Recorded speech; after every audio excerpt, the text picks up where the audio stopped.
pessoal, meu nome é Ana Cristina Camargos, eu sou professora da Universidade Federal de Minas Gerais e uma das organizadoras do livro Fisioterapia em Pediatria, da Evidência à Prática Clínica.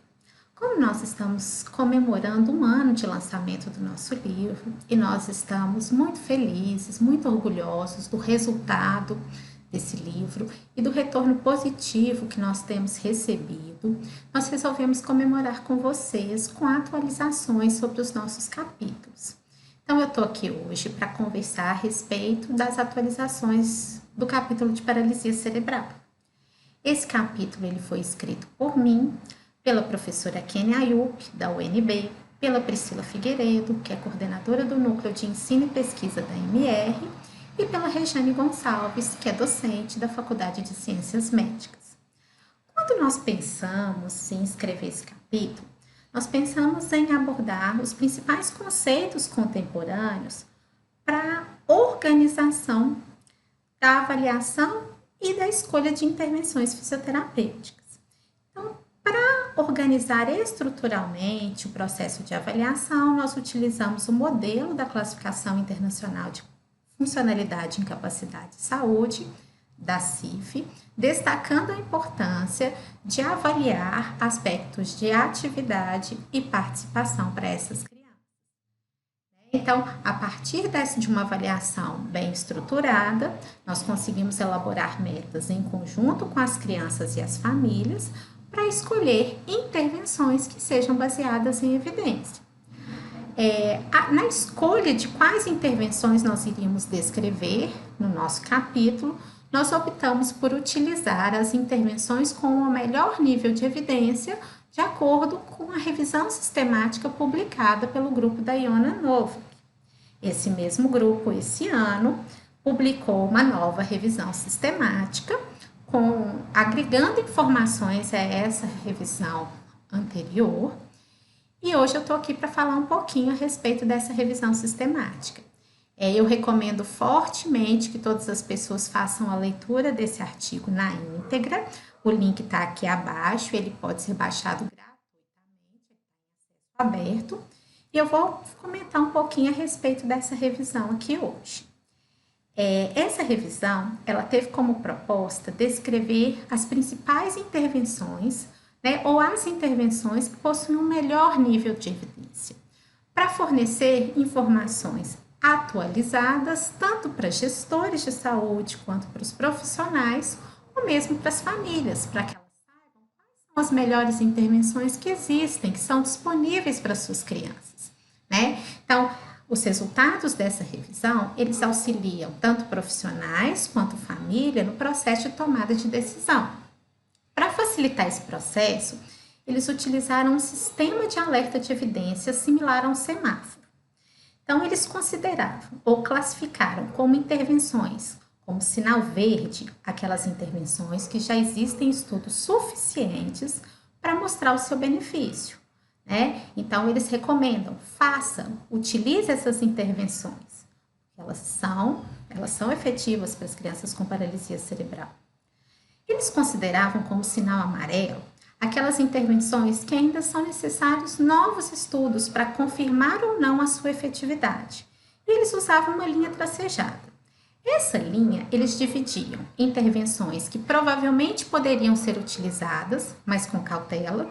Por quê? Porque os estudos, eles mostram resultados benéficos, mas ainda é necessário estudar mais sobre isso. Mas aquelas intervenções que estivessem abaixo dessa linha tracejada, elas ainda precisam de ser utilizadas, mas provavelmente não utilize delas mais, porque os resultados até o momento não são benéficos para as crianças com paralisia cerebral. E por fim, eles utilizaram o sinal vermelho. O sinal vermelho indica: pare de fazer essas intervenções, não utilizem mais essas intervenções, porque a literatura não mostra benefício das mesmas. Ok? Então, nessa revisão, eles analisaram 247 estudos e eles agruparam essas intervenções também utilizando o modelo da CIF. E a gente pode perceber que a maior parte das intervenções, elas ainda estão relacionadas aos domínios de funções e estruturas do corpo. Diferente do que é recomendado contemporaneamente pelas intervenções que deveriam estar relacionadas principalmente para os domínios de atividade e participação. A gente tem uma porcentagem crescente das intervenções para esses dois domínios atualmente, mas ainda precisa melhorar muito. A gente tem poucas intervenções direcionadas aos fatores contextuais, tanto ambientais quanto pessoais, e ainda eles mostram que existem intervenções com caráter misto, que podem ter como objetivo avaliar desfechos de mais de um domínio da CIF.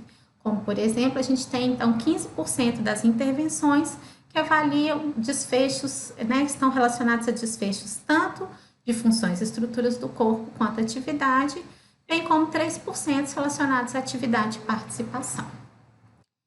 Então, nesse primeiro esquema, eles analisam as intervenções que têm como objetivo o ganho de habilidades motoras. Além do sistema de semáforo, eles se preocuparam em ajustar o tamanho dos círculos das intervenções. Então, quanto maior o tamanho do círculo, maior o número de ensaios clínicos aleatorizados já tinham sido realizados para demonstrar ou não o efeito daquelas intervenções. Tá?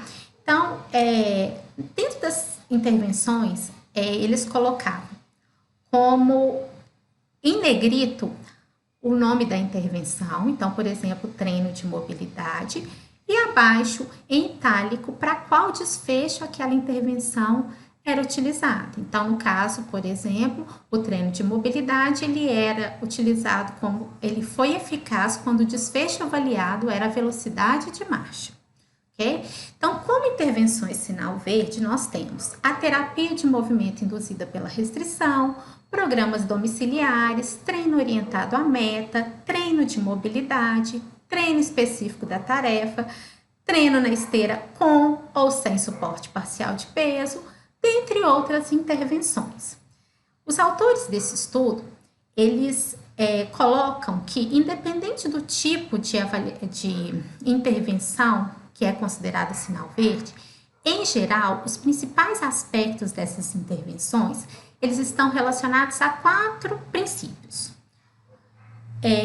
Essas intervenções todas incorporam aspectos de prática de movimentos ativos com uma maior intensidade, e esses movimentos eles têm que ser direcionados a algum objetivo que é relevante para a criança, para que ela se sinta motivada a fazer aquela atividade e que ela tenha benefícios que são relevantes para ela. Né? Então, esses aspectos eles são muito importantes para cada uma dessas intervenções. Outro aspecto que foi chamado a atenção aqui dentro desse quadro é a respeito do ambiente. O ambiente, ele é sim uma intervenção sinal verde, nós temos aqui o enriquecimento ambiental, e ele pode ser um modulador ou potencializador, inclusive, de outras intervenções com aspectos motores.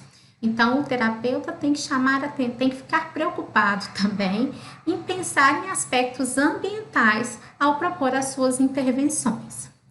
Como sinal amarelo, nós temos várias intervenções, né, que ainda precisam ser melhor estudadas, e eu gostaria de contrapor aqui com as intervenções que estão abaixo da linha. Em geral, as intervenções que não são recomendadas, elas têm um caráter passivo, sem uma participação ativa da criança. E esse tipo de prática ele deve ser abandonado hoje em dia. Além de intervenções que tinham como objetivo o ganho de habilidades motoras, foram analisadas ainda as intervenções relacionadas à intervenção precoce, estudos relacionados à intervenção precoce, e a gente vê ainda que temos alguns estudos promissores, né, algumas intervenções promissoras, como a terapia de movimento induzido pela restrição, que é o Baby Synth, para as crianças abaixo de 2 anos, ou algumas outras intervenções como o game, o treino motor, né, que ainda são promissoras, mas não temos ainda uma intervenção sinal verde com esse objetivo.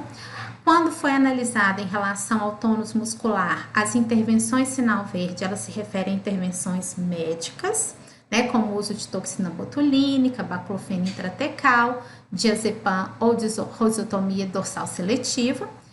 E quando o objetivo era relacionado à prevenção de contraturas ou à manutenção de um adequado alinhamento biomecânico, nós temos algumas intervenções que já são sinal verde, como, por exemplo, um programa de vigilância do quadril para redução da subluxação ou luxação de quadril, que é um programa de prevenção, ou quando a criança já apresenta uma redução ou o início de uma contratura, o uso do gesso seriado tem se mostrado eficaz, associado ou não à toxina botulínica, e intervenções médicas, como o uso de uma cirurgia no caso de escoliose. Tivemos ainda a análise de estudos considerando os outros desfechos, né? Eu chamo a atenção aqui ainda para o desfecho dor, onde nós não temos nenhuma intervenção sinal verde, nem para os desfechos pulmonares, mas temos intervenções promissoras, né? E outras intervenções que são utilizadas, inclusive, por outros profissionais, uma vez que essa revisão ela não se atém apenas a analisar os efeitos das intervenções fisioterapêuticas, mas sim de todas as intervenções para as crianças com paralisia cerebral. O artigo ainda levou em consideração intervenções preventivas para as crianças com paralisia cerebral, tanto no período pré-natal quanto no período neonatal, e eles mostraram que em países de alta renda, a adoção dessas práticas tem reduzido a prevalência da paralisia cerebral, bem como reduzido as formas graves dessa condição de saúde, né? Então, a gente precisa de pensar melhor a respeito disso aqui no Brasil. E para finalizar, eu gostaria de falar algumas considerações importantes aqui desse estudo. Os autores, eles colocam que, independente da intervenção que você escolher, aquela intervenção, ela só deve ser escolhida após a meta ter sido definida entre o profissional, a família e a criança. Quem determina a meta é a família, é a criança. E a partir disso, o fisioterapeuta, ele auxilia a família a pensar em como organizar essas metas e selecionar intervenções que possam ser utilizadas para aquela determinada meta ou aquele determinado desfecho escolhido pela família. O que o fisioterapeuta deve fazer? Ele deve selecionar aquelas intervenções que possuem um melhor nível de evidência. A partir da escolha, ele vai levar para a família e mostrar quais são as possibilidades e quais são as intervenções que ele possui uma prática clínica adequada para poder implementar. E a partir do momento que ele implementa aquela intervenção, ele vai analisando os resultados, se eles são positivos ou não. Caso não dê certo, ele tem que retornar com a família e discutir novamente, pensar o porquê não deu certo e talvez mudar a estratégia ou a intervenção escolhida. Então, é muito importante esse processo de raciocínio clínico durante a escolha de metas e intervenções juntamente com a família. Ok? Então, eu agradeço mais uma vez. Um abraço a todos.